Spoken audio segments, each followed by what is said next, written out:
तुम्हें है, कीजिए धन वृष्टि को। हे प्रभु तुम शक्तिशाली हो, बनाते सृष्टि को। प्रेम से मिलकर चलो, बोलो सभी ज्ञानी बनो। प्रेम से मिलकर चलो, बोलो सभी ज्ञानी बनो। पूर्वजों की भांति तुम कर्तव्य के मानी बनो। पूर्वजों की भांति तुम कर्तव्य के मानी बनो। हो विचार समान सबके, चित्त मन सब एक हो विचार समान सबके, चित्त मन सब एक हो। ज्ञान देता हूँ बराबर, भोग्य पा सब नेक हूँ। ज्ञान देता हूँ बराबर, भोग्य पा सब नेक हूँ। हो सभी के दिल तथा संकल्प अविरोधी सदा। हो सभी के दिल तथा संकल्प अविरोधी सदा। मन भरे हो प्रेम से, जिससे बढ़े सुख संपदा। मन भरे हो प्रेम से, जिससे बढ़े सुख संपदा। हे प्रभु तुम शक्तिशाली हो, बनाते सृष्टि को। हे प्रभु तुम शक्तिशाली हो, बनाते सृष्टि को। वेद सब गाते तुम्हें हैं, वेद सब गाते तुम्हें हैं। कीजिए धन वृष्टि को। हे प्रभु तुम शक्तिशाली हो, बनाते सृष्टि को।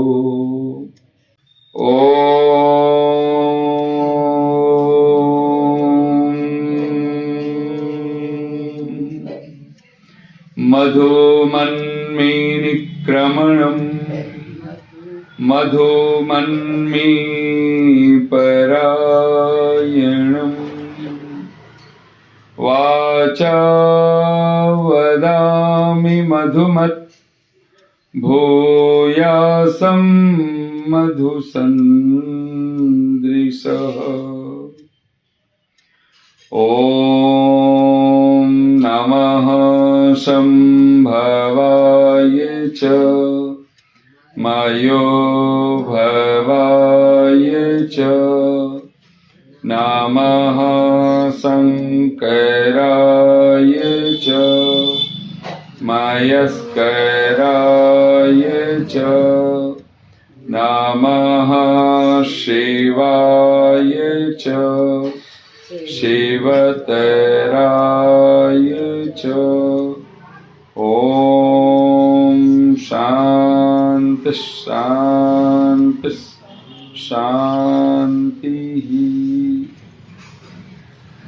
वेदवाटिका मालवीय नगर जयपुर में इस पावन परिवार में उपस्थित सभी धर्म सज्जनों, मातृशक्ति कामनाओं के साथ संस्कृत भाषा में जो समाप्त शब्द है, संपन्न शब्द है, ये एंड इंग्लिश वाला END नहीं है और ये उर्दू का खत्म भी शब्द नहीं है।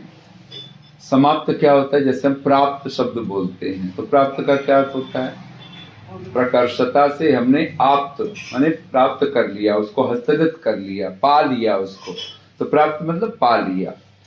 समाप्त सम शब्द है, सम आप्त, जैसे प्रव उपसर्ग पूर्वक आप्त है तो अच्छी प्रकार से जब हम किसी भी चीज को बहुत अच्छे से आत्मसात कर लेते हैं, उसको प्राप्त कर लेते हैं, तो उसका नाम है समाप्त, उसी का नाम है समापन। तो एक अर्थ में ऐसा नहीं होता कि हम कोई काम करें, हम लोगों ने एंड तो खत्म तो कभी कहा ही नहीं है। यहाँ हर चीज जो प्राप्त हो गई है, और इसी को संस्कृत भाषा में और जो हम लोगों का वैदिक वांग में योग क्षेम बोला जाता है। योग क्या है कि जो मनुष्य जीवन में आ चुके हैं, तो मनुष्य जीवन में जो कुछ हमें चाहिए, जो अप्राप्त है उसकी प्राप्ति, उसी का नाम योग है। ये भी शब्द योग का पर्याय बनता है। जो अप्राप्त है, जो हमारे पास है नहीं पर हमें वो चाहिए, तो वो जो अप्राप्त है और उसकी प्राप्ति हो जाए, इसका नाम योग। भगवद गीता में भगवान कृष्ण कहते हैं योगः क्षेमम वहाम्यहम्, मैं तुम्हारे योग और क्षेम का, अगर तुम मेरी भक्ति, मेरी उपासना, भगवान कहते हैं मेरी चरण शरण ग्रहण कर लेते हैं, तो मैं तुम्हारे योग और क्षेम दोनों का। क्षेम क्या है? तो जो अप्राप्त है उसकी प्राप्ति योग है, और जो प्राप्त है वो हमारे सामने वो सुरक्षित रहे, उसकी रक्षा होती रहे, वो नष्ट ना हो जाए। ऐसा प्राप्त, कई बार कुछ चीजें मिल तो जाती हैं पर हम उसको संभाल नहीं पाते, हमारे पास वो संभली हुई नहीं रहती है। तो प्राप्त होना बड़ी बात नहीं है, उसका सुरक्षित रहना ये बड़ी बात है। इसे कुशल क्षेम शब्द बोला जाता है। आपका कुशल क्षेम ठीक तो है, मतलब जो वस्तुएं आपके पास हैं, जो धन जन जो कुछ भी है वो सब सुरक्षित हैं, सही हैं, तो हम लोग कहते हैं हाँ जी सब कुशल क्षेम है। और इसी बात को भगवान वेदवाणी में भी जो हम लोग मंत्र पाठ करते हुए आहुतियां देते हैं, योगक्षेमो नः कल्पता। और सचमुच में हमारे योग का और क्षेम का जो उसको प्रदान करने वाला है परिपूर्णता से, वो कोई और नहीं है, वो परमात्मा है। भगवान हमसे क्या चाहता है? बहुत बार हम लोग मस्तिष्क में आता है कि हमसे भगवान क्या चाहता है। क्या चाहता होगा भगवान हमसे? भगवान हमसे क्या चाहता है? जैसे हम लोग कभी, भक्ति इसी का नाम है। भक्ति ये नहीं है कि हम मनमाने तरीके से हम सामने वाले को, भगवान को पत्ते चाहिए, फूल चाहिए, दो पानी चाहिए, पुष्पम समर्पण, पुष्प सब उसी के हैं, सब उसको चढ़े हुए हैं, लेकिन वो कौन से पत्ते चाहिए, कौन से पुष्प चाहिए, कौन सा जल चाहिए? श्रद्धा के। तो श्रद्धा के, तो पत्रम पुष्पम फलम तोयम यो में भक्त्या प्रयच्छति। अब वहां पे लगा भाई कुछ पत्ते तोड़ो, बेल पत्ते तोड़ो, तो इसके पत्ते तोड़ो और ले जाकर के भगवान पर चढ़ा दो। यहाँ से फूल तोड़ा, वहां चढ़ा दिया। बोले वहां तो परमात्मा को सब चढ़े हुए हैं। तो कहा कि जब जीवन में कुछ हरियाली आ जाए, पत्ते का मतलब क्या है? समृद्धि हो। जब जीवन में सुख शांति समृद्धि की वृद्धि हो रही हो, जीवन में सब हरियाली इसको बोलते हैं। हरियाली को, ग्रीनरी को हम लोग समृद्धि से देखते हैं, उसका प्रतीक बताते हैं भाई सब कुछ हरा भरा है, सब घर में हरा भरा है। तो हरियाली को, इसको तो कहते पत्ते आ गए, यानी जीवन में कुछ हरियाली है, कुछ हरा भरा है। हे प्रभु, कहते हैं किसका है? ये तुझे समर्पित करते हैं। मेरे जीवन में जो समृद्धि है, जो हरियाली है, जो हरा भरापन है, वो सब आपकी कृपा है। और उस समृद्धि में से कुछ अंश लेकर के भगवान के आदेश पर चढ़ा देना, उसके आज्ञा में लगा देना। ब्रह्म यज्ञ के लिए, देव यज्ञ के लिए, पितृ यज्ञ के लिए, बलिवैश्य देव यज्ञ के लिए, अतिथि यज्ञ के लिए, तो इसको माना जाता है पत्रम समर्पित किया हमने।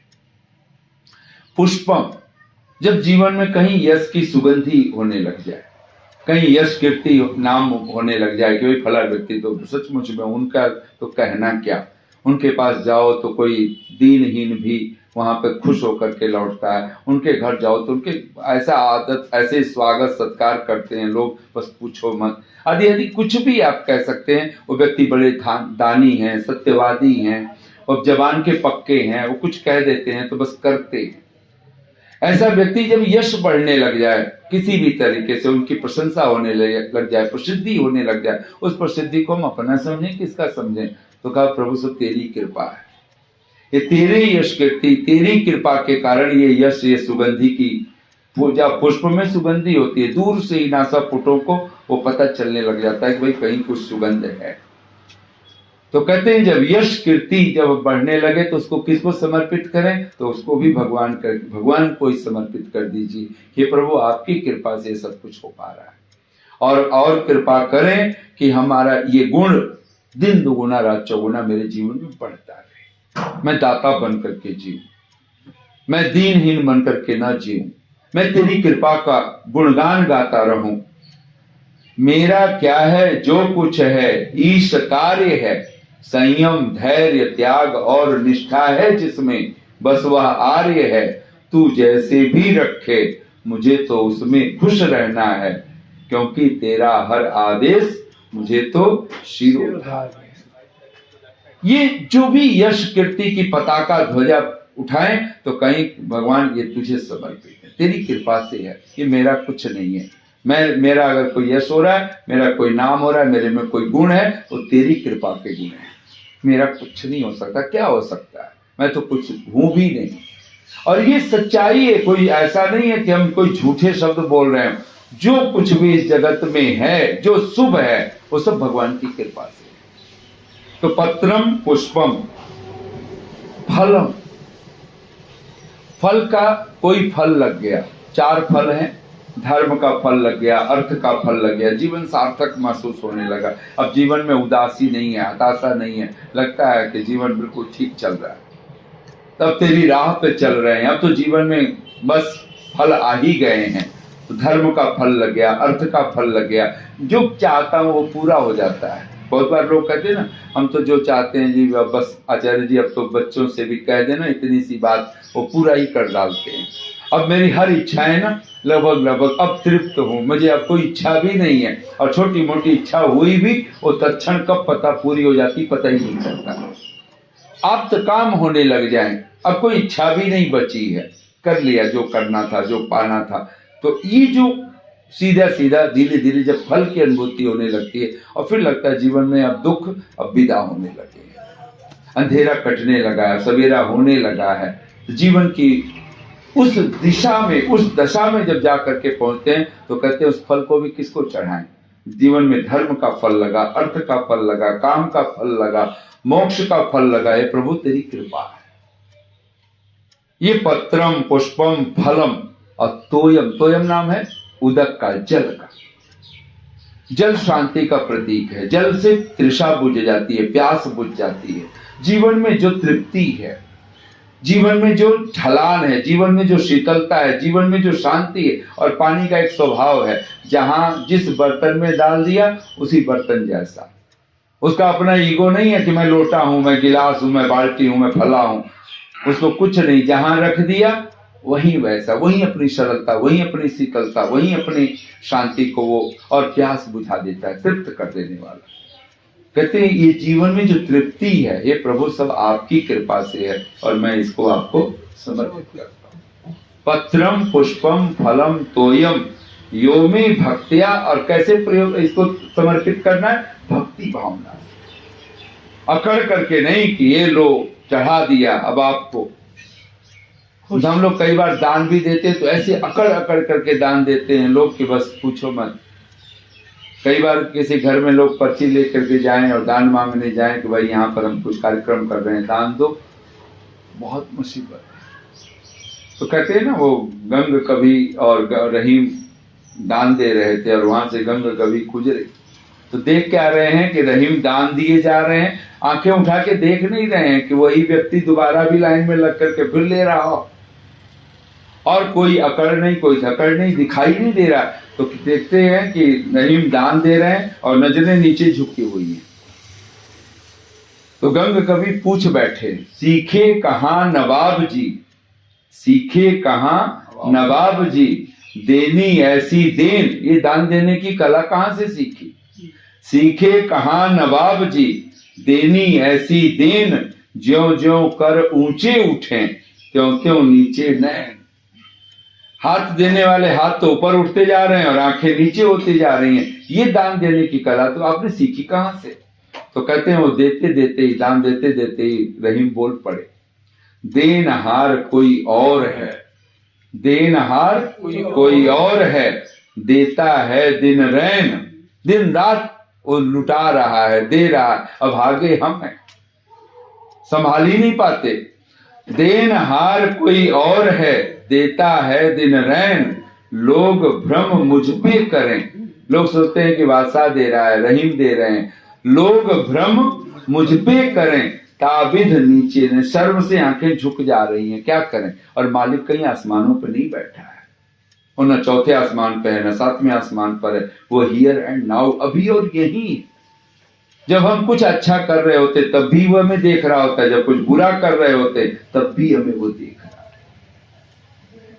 और उसी की वस्तु को हम सिर्फ आगे निमित्त मात्र बन करके, हम तो एक बहाना बन रहे हैं, वो तो सब कर ही रहा है। हम ना रहे तो सृष्टि में कुछ बिगड़ने वाला नहीं है। हम अब फला ढिमका हम सोचते रहे, मैं नहीं रहूंगा तो क्या होगा, कुछ नहीं होगा, कोई याद भी करने वाला नहीं। कौन याद करेगा, कितनी देर याद, आगे चल करके तो अब तो एक परंपरा और चल रही है तथाकथित पंडितों के माध्यम से। अब अपने माता पिता के फोटो अपने घर में मत रखो, एल्बम में रखो, जब कभी महसूस हो तो देख लेना एल्बम खोल करके। अब मृत पितरों के फोटो कहीं नहीं टांगे जाते।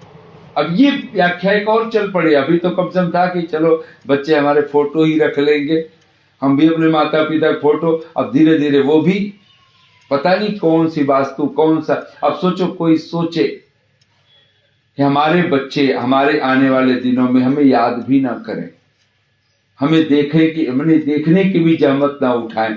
इसी के लिए जीवन जी रहे हैं, इसी के लिए सारा आपाधापी है। इन पर जब प्रश्न चिन्ह उठता है तब जाकर के आपको लगता है कि भक्ति, ये श्रद्धा है क्या चीज। और जीवन आज नहीं कल आंख खुले समझ में आए, वो बड़ा समय व्यतीत। बहुत सौभाग्यशाली होता है कोई बचपन में ही, कोई ध्रुव प्रहलाद की तरह, वो उसी समय आंखें खुल जाए, किसी मूल शंकर की तरह खुल गई आंख ना। पथिक ने लिखा है बहुत प्यारी पंक्ति, वह घर से निकलकर किधर को गया था, वह घर से निकलकर किधर को गया था, महादेव खोजा या खुद खो गया था। नदी नर्मदा तथा अलकनंदा, बनों पर्वतों या पठारों से पूछो, खिजाओं से पूछो, बहारों से पूछो, ऋषि की कहानी सितारों से पूछो। जीवन का एक ही मूल है, वो परमात्मा ही है। इस संसार में अगर तृप्ति चाहिए, शांति चाहिए, आनंद चाहिए, सुख चाहिए, सब नाम एक ही हैं। ये सुख कहिए, शांति कहिए, आनंद कहिए, परमात्मा कहिए, उसी का नाम मोक्ष कह दें, उसी का नाम हम ईश्वर कह दें। ईश्वर का अर्थ है बंधन मुक्ति, मुक्ति का अर्थ है ईश्वर। अब पुनः प्रवचन में जब महर्षि देवदान पढ़ो तो कहते क्या है, मुक्ति मोक्ष क्या है, मोक्ष अर्थात ईश्वर की प्राप्ति। जिस क्षण आपको संसार का क्या अर्थ है, संसार का अर्थ है बंधन। ये भव सागर है, ये भवकूप है, इसमें तो पड़ गए तो फिर डूबते रहो, निकलते रहो, डूबते रहो। और एक कथा जो हम लोग पुराणों की पढ़ते हैं, कथानक जातक कथाओं में भी आता है कि एक आदमी बेतहासा दौड़ रहा है। वो क्यों दौड़ रहा है, उसके पीछे शेर सिंह पड़ गया है, तो दौड़ रहा है, काल से भाग रहा है बचने के लिए।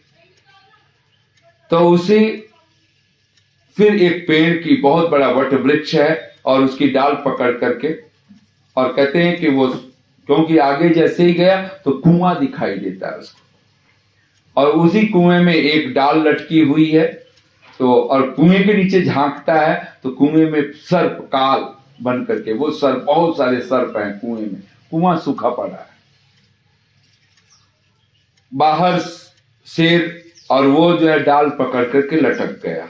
अब शेर बाहर दहाड़ मार रहा है, भी नीचे सर्प है और वो डाल पकड़ के लटका हुआ है। कब तक लटका रहेगा, तो कथा है यही नहीं रुक गई बात, उस डाल को भी दो चूहे, एक श्याम रूप में है, शाम रूप मतलब सांवला है, काला है, और एक सफेद है, दो चूहे उसको काट रहे हैं, उस डाल को भी, जिस डाल को पकड़ के लटका हुआ है।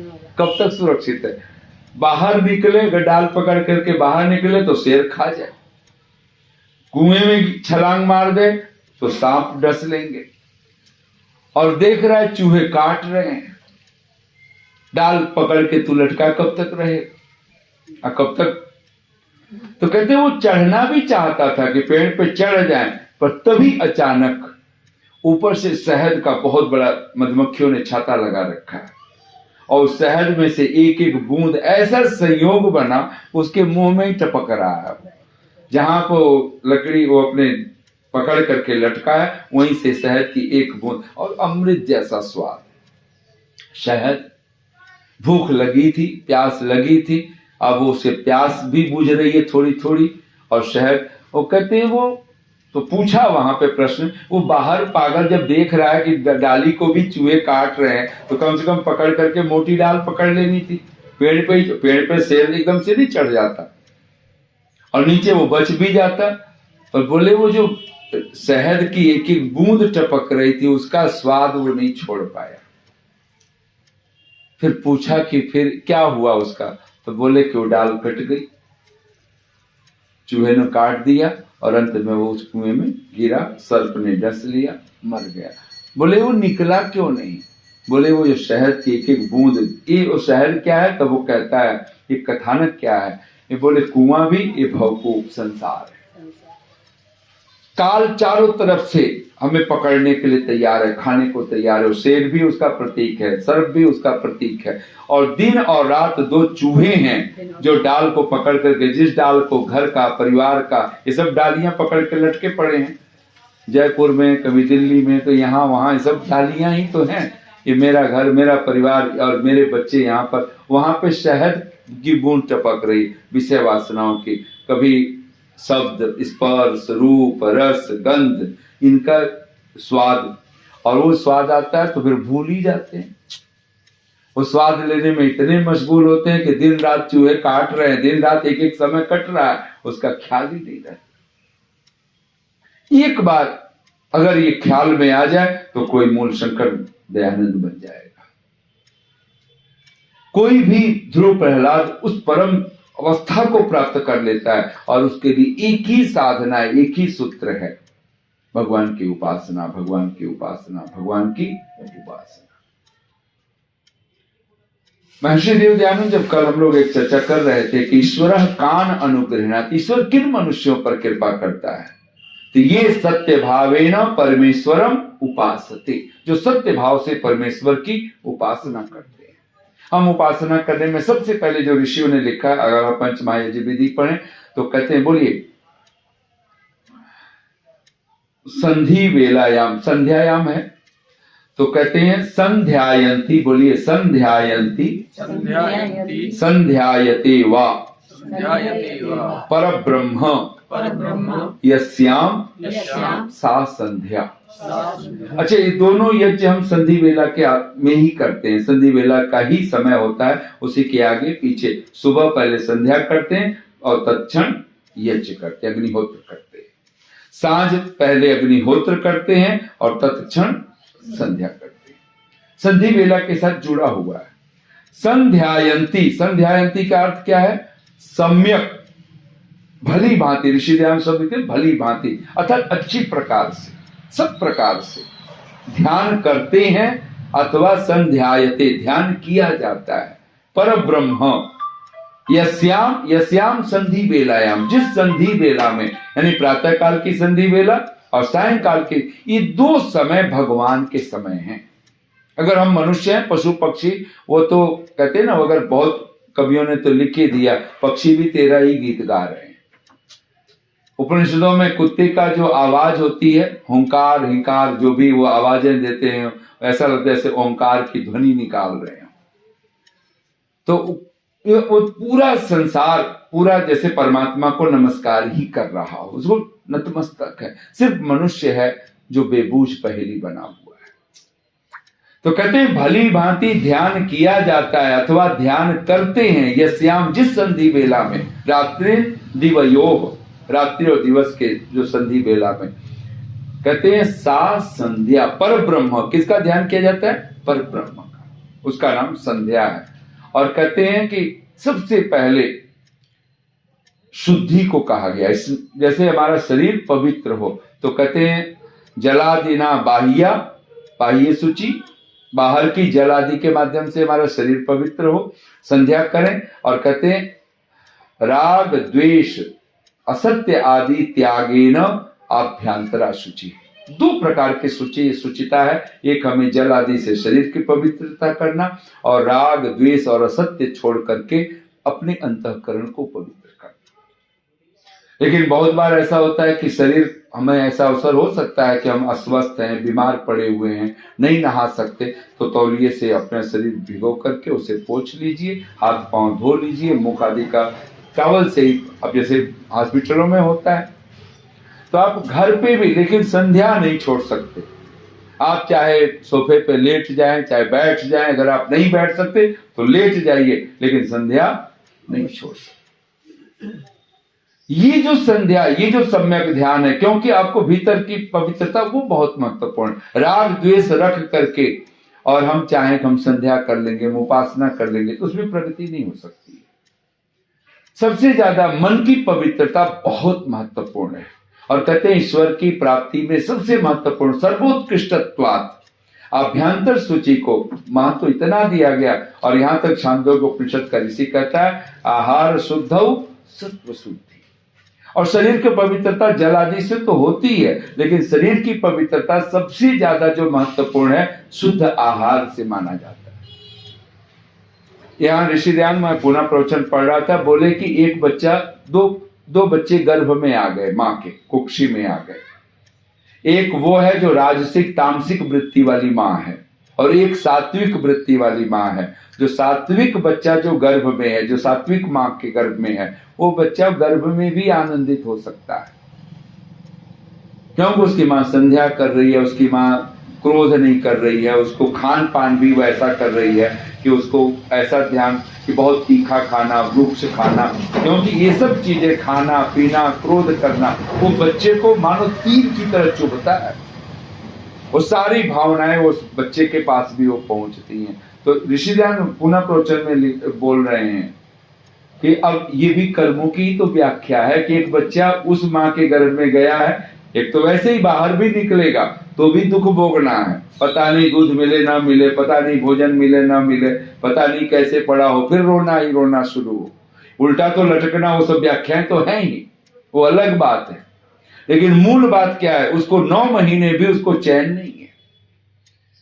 और एक बालक है, वो गर्भ में भी उसको, उसकी बुद्धि भी बढ़ रही है, उसका विकास भी हो रहा है, वहां से भी माँ को संस्कार कहां से देना होता है, पहला संस्कार, इसलिए निषेक संस्कार है। और इसको आजकल करते कौन है, कितने लोग करते हैं। हमारा पहला यज्ञ अगर कोई है भगवान की उपासना का, वो ब्रह्म यज्ञ है, वो संध्या है, वो उपासना है। और आज पूछो आज करता कौन है। थोड़े से लोग जिनकी बुद्धि में, खोपड़ी में थोड़ी सी बैठ गई कि हाँ शरीर तो आज नहीं कल राख होना है, सब कुछ मिटना है, सब कुछ छूटना है।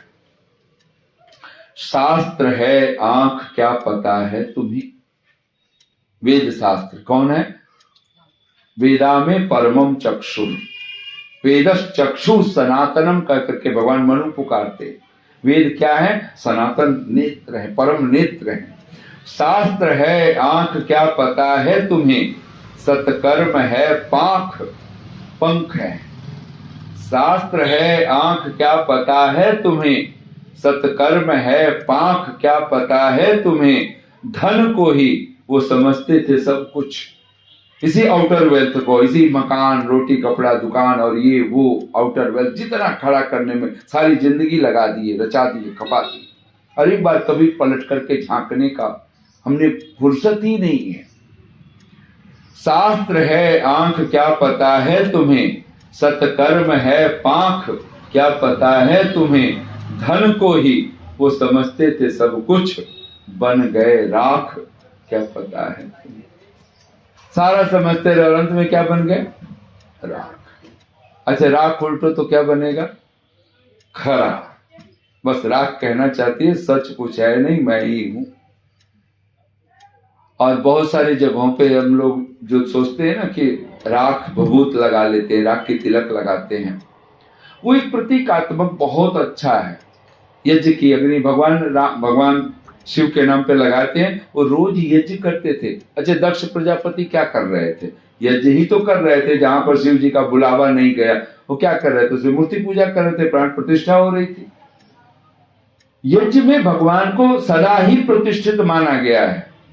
तस्मात् सर्वगतम ब्रह्म नित्यम यज्ञे प्रतिष्ठितम, भगवान कृष्ण के शब्द हैं ये, भगवत गीता में शब्द है। अर्जुन को कहते हैं कि जहां यज्ञ, पंच महायज्ञ में परमात्मा सदा प्रतिष्ठित होता है। आप जब संध्या कहीं भी बैठ जाओ, अगर आप पूर्वाभिमुख जाओ, जिधर मुख होता है उसे भी प्राची है, और जिधर से सूर्य उदय होता है वो तो प्राची है ही। आप पूर्वाभिमुख होकर के बैठ गए, जहां भी बैठ गए, शुद्ध पवित्र आसन देख करके आप बैठ गए, परमात्मा प्रतिष्ठित हो गया। आप जो मर्जी रोना हो, गाना हो, हंसना हो, बोलना हो, सुनाना हो, वो सब सुन रहा है। जब आप देव यज्ञ में बैठते हो तो भगवान के समक्ष हम बैठ जाते हैं। जब हम पितृ यज्ञ, अपने पितरों के चरणों में बैठ जाते हैं तो हम भगवान की, वहां भगवान प्रतिष्ठा ले लेता है। माता पिता का बस शरीर होता है, उस समय प्रतिष्ठा किसकी होती है? भगवान की होती है। जब हम बलि वैष्णदेव यज्ञ कर रहे होते हैं, चींटी के लिए भी हम अन्नदान भाग निकाल रहे होते हैं, किसी बिल्कुल दीनहीन अनाथ, किसी रोगी को भी जब हम कुछ रोटी पकड़ा रहे होते हैं, जब हम अनाथों को कुछ दे रहे होते हैं, जब कभी हम किसी साधु संत अतिथि विद्वान की सेवा में लग रहे होते हैं, कहते हैं उसमें परमात्मा प्रतिष्ठित होता है उसमें। और उस समय जो संकल्प हम करते हैं वो संकल्प हमारे पूरे होते हैं। इसलिए परमात्मा के इनको दर कहा गया। और ये चीजें जो जितनी मात्रा में समझ में आए, और सबसे पहला जो समय हम लोग कहते हैं 2 घंटे, यानी 24 घंटे का समय है। 24 घंटा हम सबके पास है, मूर्ख के पास भी है, बुद्धिमान के पास भी है, राजा के पास भी है, रंग के पास भी है, दीनहीन के पास भी है, और जो सम्राट है उनके पास भी है।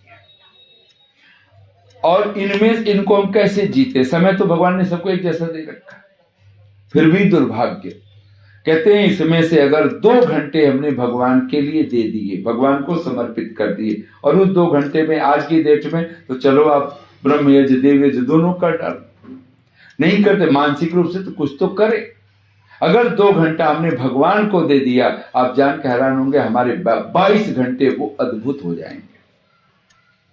अभी तो हमारी वो हालत है कि 24 के 24 घंटे हमारे जीवन के वो रोग शोक न जाने किस किस की परिस्थितियों में हमारे व्यतीत हो रहे हैं। कितनी भी पीड़ा हो सकती है पीड़ा।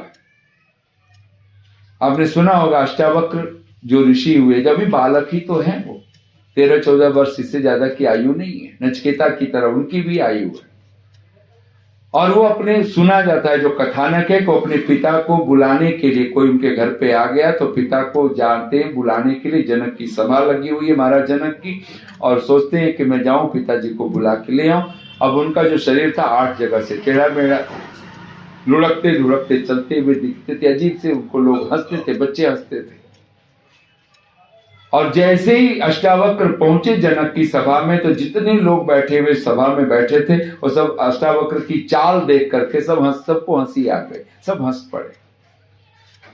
कहते हैं कि जब सब हंसे तो अष्टावक्र भी हंस पड़े। अभी ये बात, जैसे ही अष्टावक्र हंसे सबकी हंसी बंद हो गई। कहते हैं ना, थमते थमते थमेंगे आंसू। बोलिए, अगर रोना आ जाए ना तो एकदम से नहीं रोना बंद होता है, थोड़ी सी देर में आंसू थमते थमते आवाज बंद हो जाएगी, हिचकी सी आएगी, फिर थमते थमते आंसू थमेंगे। ऐसे नहीं कि एकदम ब्रेक लग जाए। थमते थमते थमेंगे आंसू, रोना है कोई हंसी नहीं है। हंसी हो तुरंत ब्रेक लग जाती है। सबकी हंसी पर ब्रेक लग गया कि को क्यों, लोग क्यों हंसे, उनको पता है कि अष्टावक्र के कारण हंसे, और अष्टावक्र हंस पड़ा, ये बर्दाश्त नहीं हुआ, तो ये क्यों हंसा, और ये हम पर हंस गया वो, अब ये बर्दाश्त नहीं हुआ। ये तो हमें, हमारी हंसी नहीं इस पर। अब कहते हैं कि और तो किसी की हिम्मत ना हुई, महाराज जनक ने पूछ लिया, बालक हम क्यों हंसे, हमें पता है, हम तो तुम्हारी चाल देख करके हमें हंसी आ गई, तुम्हारी शरीर की चमड़ी की, तुम्हारे शरीर की चाल, बेढंगी चाल देखी, हमने ऐसा देखा नहीं टेढ़ा मेढ़ा शरीर, हमें तो तुम्हारे शरीर को देख करके हमें हंसी आ गई, तुम क्यों हंसे? तो कहते हैं कि अष्टावक्र और खिलखिला के हंसे और बोले, जनक, महाराज जनक, मैं समझता था ये ब्रह्म ज्ञानियों की सभा है, पर आज पता चला ये सब चर्मकारों की सभा है। इनको सब चमड़ी की परख तो है, आत्मा इनको। तो फिर महाराज जनक कहते हैं कि बालक बहुत बड़ी बात कर रहे हो, छोटा मुंह बड़ी बात शोभा नहीं देती, तुम सारे ज्ञानियों की सभा को तुम चर्मकारों की सभा। तो कहते हैं कि अष्टावक्र कहा कि महाराज कहने दीजिए, मैं आपसे कहूं घड़ा टेढ़ा मेढ़ा हो सकता है, इन घड़े में बहने वाला रहने वाला जो जल होता है वो तो टेढ़ा मेढ़ा नहीं होता। घड़ा टेढ़ा मेढ़ा हो सकता है, घड़े में रहने वाला आकाश तो टेढ़ा मेढ़ा नहीं होता। घटाकाश वो कब टेढ़ा मेढ़ा होता है? घड़ा हो सकता है टेढ़ा हो मेढ़ा हो। महाराज गन्ना टेढ़ा मेढ़ा हो सकता है, शुगर कैन, लेकिन गन्ने में बहने वाला रहने वाला जो रस होता है रस तो कभी टेढ़ा मेढ़ा नहीं हुआ करता।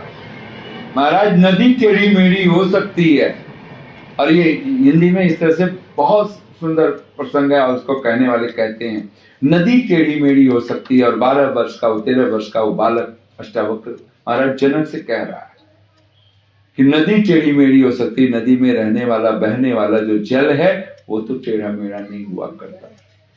महाराज ये शरीर टेढ़ा मेढ़ा हो सकता है, 8 जगह से वक्र, क्या ये कितनी जगह से वक्र हो, ये हो सकता है, लेकिन शरीर में रहने वाली जो आत्मा है वो तो टेढ़ी मेढ़ी नहीं होती, वो तो नित्य शुद्ध है, बुद्ध है, मुक्त है। और कहते हैं इतना भर सुनना था, महाराज जनक उस अष्टावक्र के चरणों में आके गिर गए थे, और वहां से अष्टावक्र गीता शुरू होती है। और पूछते हैं कथम ज्ञानम अवाप्नोति, कि महाराज बताओ कि ज्ञान कैसे प्राप्त होता है, कथम मुक्ति मोक्ष कैसे प्राप्त होता है। एक प्रश्न जनक पूछते हैं, फिर तो सारा 8 अध्याय तक फिर अष्टावक्र अष्टावक्र अष्टावक्र।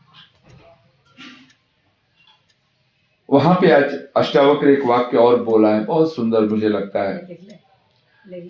तृष्णा का जो क्षय है, कहते हैं बंधन क्या है, मोक्ष क्या है, तो कहते तृष्णात्मकम जगत, ये सारा जगत कैसा है, तृष्णात्मक है। तृष्णा ही संसार है, संसार का एक दूसरा नाम तृष्णा। और तृष्णा कभी बुझती नहीं है, तृष्णा कभी पूरी नहीं होती, कभी नहीं होती।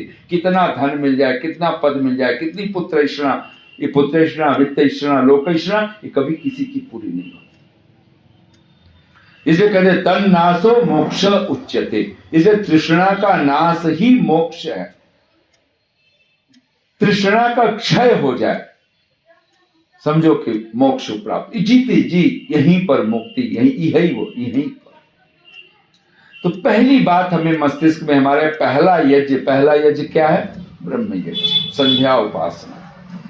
ये 2 घंटे कम से कम, 24 घंटे में से 2 घंटे आप कैसा भी हो, 1000 काम हो, उसको पोस्टपोन कर दे, लाभ हो हानि हो उसकी परवाह ही नहीं करनी। अगर ऐसा हो जाए मस्तिष्क में, और फिर भी जब छूट दे रहा है ऋषि कि राह चलते उठते बैठते, इतना पागल भी नहीं बनना है। आप करो तो सही, आप देखो तो सही कि आपको हानि हो रही है, परिणाम में क्या मिल रहा है, परिणाम में जो मिलेगा उसकी हम कल्पना नहीं कर सकते हो, बहुत बड़ा, बहुत कुछ मिल जाने वाला है।